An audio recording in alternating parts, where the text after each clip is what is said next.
Hi and welcome back everyone. In this video we will continue where we left off the last time. I have written down the code here to save us some time. I'm sorry for the noise. I'll try to make denoising in Camtasia, but you know Egypt is Egypt. So here we have I use my plot library to draw the gradients that we left off the last time. I just draw x and the x gradient, and this is very convenient and very obvious because the gradient is it is linear, because last time dy over dx was 2x, so this shape is obvious. Okay, in this video we show here that everyone know if the sigmoid function sigmoid it equal 1. Okay, so me and you, maybe we take a little of time to figure out the derivative of this, if this is a sigmoid function. Okay, we may take a little of time to figure out this derivative over x. Okay, but here we can get the derivative in one line, as we know from the last video that we can use backward to give us the gradient. Okay, you can search online on this gradient, the gradient or the derivative of this function, and you can make a random numbers or any numbers like this, and you give it and you draw it with a sigmoid once, and also draw it with the derivative. Okay, and here you will see, I don't remember to be exact what was the derivative, but it doesn't matter. You can search it online and find it and write it down and try to draw it. You will get the same result as here. So this will show you that you can make things much easier with Pytorch. Okay, so we here have numbers, and we give it the sigmoid function and try to draw x, detach it. Okay, we're gonna make a specific video for detach, but keep in your mind now that detach just take a copy of x. Okay, we don't want to take this x because it may connect it to the computational graph. Okay, attach it to computational graph, so we want take copy of x, so it doesn't make any problem with the computational graph. Just keep it in your mind, and I will make a video for it. Okay, and y also the same thing. So we have this very simple, just inserting number in this function and drawing x and y. Then as we know, we take L, which is y to sum. We know why we sum here, because we want single value. Okay, and I get L dot backward. This will give us the gradient. Then I draw x and the gradient of x. Make sure you call the detach here, because otherwise it will not work. And this shows the gradient of the sigmoid function. And if you advanced machine learning engineer, you will know that this show the problem with the sigmoid function, which is its gradient is very low. It's between 0 and I think 25. So the gradient is very low, so it causes, most of the time if you have many layers, it maybe cause a problem called vanishing gradient. Okay, we will talk also about those kind of problem in further videos.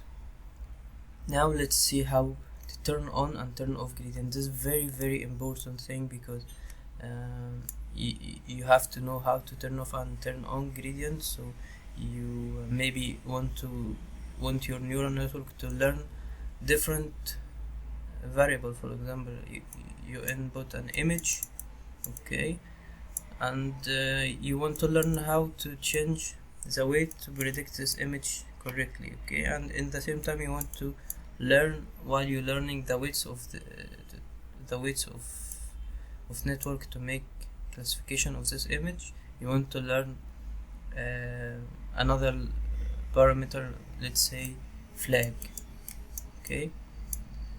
You can make this happen with gradient on and off, okay.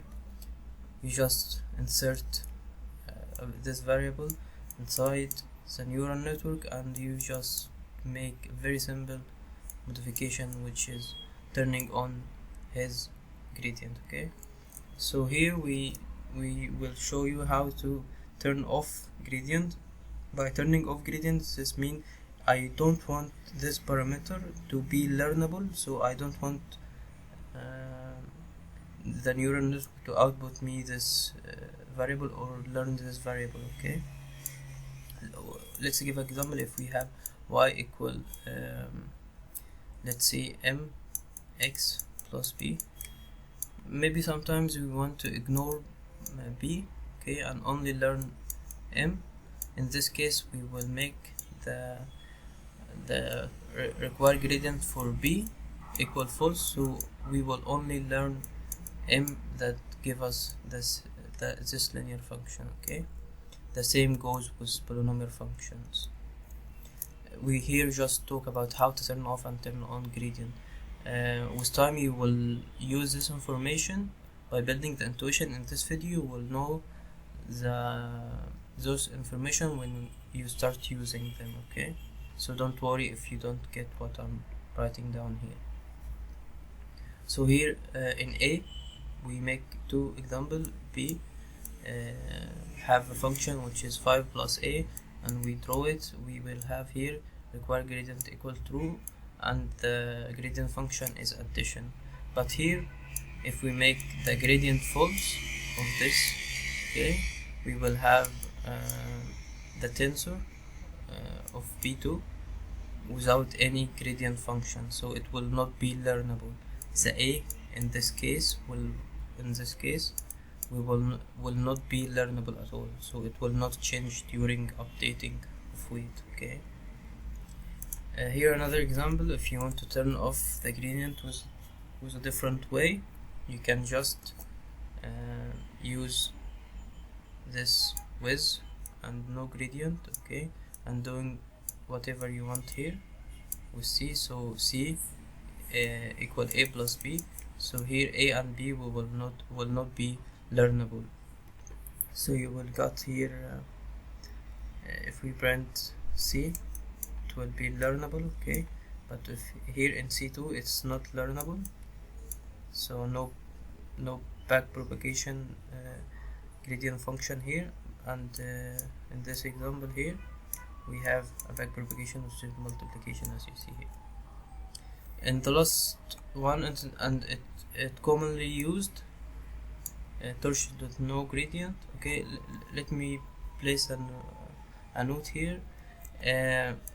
Maybe someone asked why we need to close the gradient, and many times in GAN, when you will start to learn GAN, you will use this often. So you will try to learn in direction and close the learning of model, and learn in one model, then close the learning here and start learning here.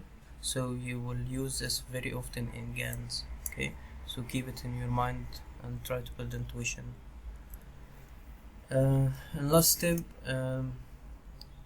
you can use torch.no gradient as decorator just to make a function not learnable. To make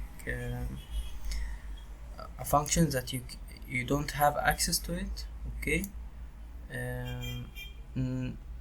Don't update the weights, okay. So if we have these two variables, the first function here, this first function, the add, okay, have the decorator above it, so it will not learn anything. A, B will not have a contribution to computational graph. It will not be a part of the computational graph, but here this function will be a part of the computational graph. Okay, let me give example here. C equal add tensors. So we have A and B. In the first example, you give C equal adding A and B. There will not be a computational graph in this case because adding tensor have no gradient. It will not be added to computational graph. But in this case, you have A and B. Okay, you here. Then you make C equal adding tensor. So adding tensor doesn't have no gradient, so it will be adding to computational graph A plus B. Okay, and this node will name it as add tensor 2. Add tensor 2 as you know. Okay, then this will output C. But in this case, it will not be part of the computational graph. Okay, and that's it. See you in the next video. We will discuss more uses of those kind of stuff. Just to give a note here, you will gonna use this much often in while you're testing your neural network. Okay, so keep in your mind this very important video and very important concept were discussed in this video. So make sure you visit the documentation of Pytorch on turning off and on grad, because most of those examples are shown from the documentation. See you in the next video.